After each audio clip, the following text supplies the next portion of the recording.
em situações de violência, porque as mulheres acabam aprendendo a acolher a violência nos meios religiosos, isso não só cristãos, tá? A maioria das religiões aí, né? Vem com aquele discurso do perdão, releva, você perdoa, ela se sente culpada porque quer sair daquela situação, e a maioria morre nessa história toda. Então, em situações de violência, sempre que se fizer necessário escolher entre perdoar e sobreviver, sem medo, escolha sobreviver. Perdão, a gente conversa sobre isso depois. Aliás, até porque, de repente, a única maneira de você perdoar é indo para bem longe sobreviver. Sem medo de discurso religioso. Aliás, um texto bíblico, depois quem tiver Bíblia aí pode conferir em casa, em 1 Coríntios capítulo 7, vai dizer assim para as mulheres que estavam com medo de sair do casamento. Aí o apóstolo, que era misógino, porque era o horizonte que ele tinha à frente dele, ele fala assim, mulher, por que você está nessa relação de servidão? Como você sabe que você vai salvar o seu marido? Cristo te chamou para a liberdade. Pula fora se você puder. Hoje em dia, você nem precisa perguntar se você pode. Você tem leis que diz para você, pule fora e procure a sua proteção. E perdão, a gente pensa nisso depois, quando você estiver em plena segurança. E você vai descobrir, sobretudo, que perdão é dizer, ele vai ser homem, nem que seja na cadeia. Né? Esses deveriam ser os verdadeiros discursos cristãos, porque este é o espírito de Cristo. Né? O resto é a misoginia comendo o espírito de Cristo o tempo todo. A maneira de Cristo agir. Então, a minha missão hoje foi fazer esse trabalho delicado de, sendo um psicólogo, e é claro, no meu consultório eu lido com cada situação bem específica, né?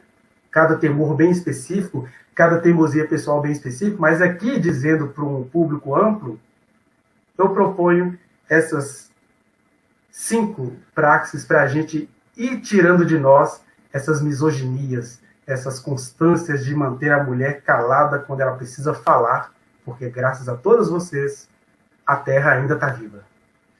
Obrigado.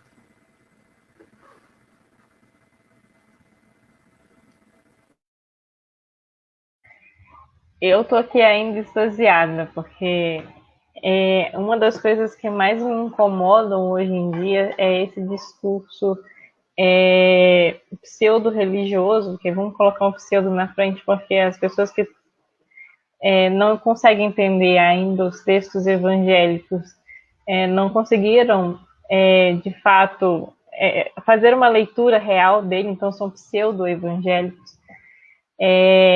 E que acabam, hoje a gente tem essa nova categoria de ser humano que vem transportando para o nosso dia a dia esse conservadorismo, que é o famoso cidadão de bem, que no final das contas isso está ficando extremamente irritante. Quando a pessoa coloca cidadão de bem, você já fica ali extasiado, meu Deus, quem é essa pessoa? Porque cidadão de bem, teoricamente, todos nós deveríamos ser, então para que essa nomenclatura vir logo ali? E até em relação ao conservadorismo, que é uma coisa que vem incomodando muito, né? Porque, na verdade, isso é uma coisa que nos ainda, muitas vezes, a ideia de uma ideia de forçado, né? Porque a sociedade brasileira nunca foi tão conservadora, né? Ou, eventualmente, ela sempre foi, mas extremamente velada, e agora a gente está discutindo sobre. Então, teoricamente, isso ainda é melhor ainda. Esse momento que se revela, né? O quem de fato eram nós brasileiros, conservadores, que agora a gente está pondo para fora esse discurso misógino que vem através de uma onda também religiosa. Bom, vamos aos comentários aqui sobre o nosso querido e amado Leleco. E aqui nós temos a oportunidade que a Amanda fala que toda mulher, principalmente cristã oprimida, deveria ouvir sua fala. Eu ainda acrescento que todos nós cristãos deveríamos também, porque independente de ser mulher ou homem, a gente reproduz esse discurso, mas nós mulheres sofremos na pele, literalmente, né? E a Berenice falando que é preciso levar esse debate para dentro das igrejas, e isso ser de forma aberta, né? Porque acho que isso acontece em várias igrejas já, mas infelizmente não são em todas.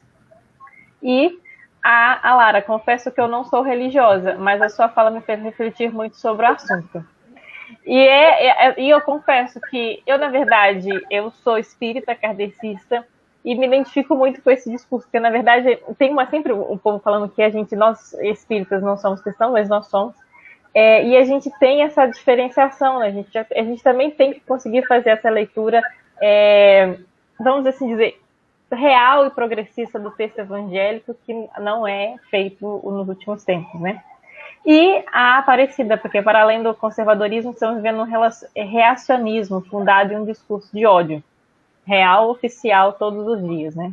Então, temos aí... e a Aparecida, que perguntou também em relação aos textos. Os textos religiosos, então... gente, meu Deus, tá muito nervoso hoje. Os textos sagrados, então, têm origem humana? Posso responder? Claro. Então, as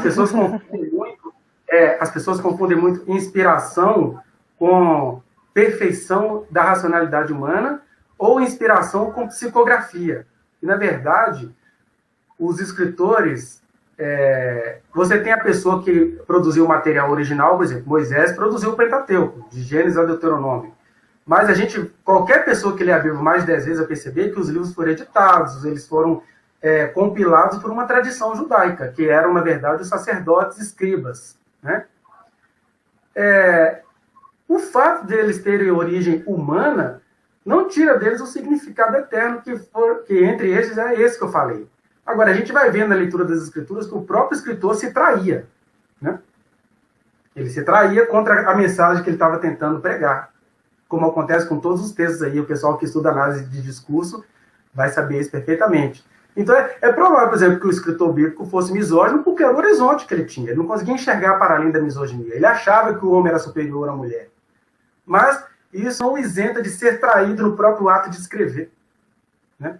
E o que mostra que a Bíblia, para os que creem, né, ela contém a palavra de Deus, é exatamente esse fato de que a imperfeição humana está ali e ela vai sendo palavra de Deus na medida que a pessoa vai lendo e fazendo esses processos aqui. Houve uma live aqui, conversa com um colega ali, contesta um pastor fundamentalista ali, e aí o evangelho vai sobressaindo da escritura.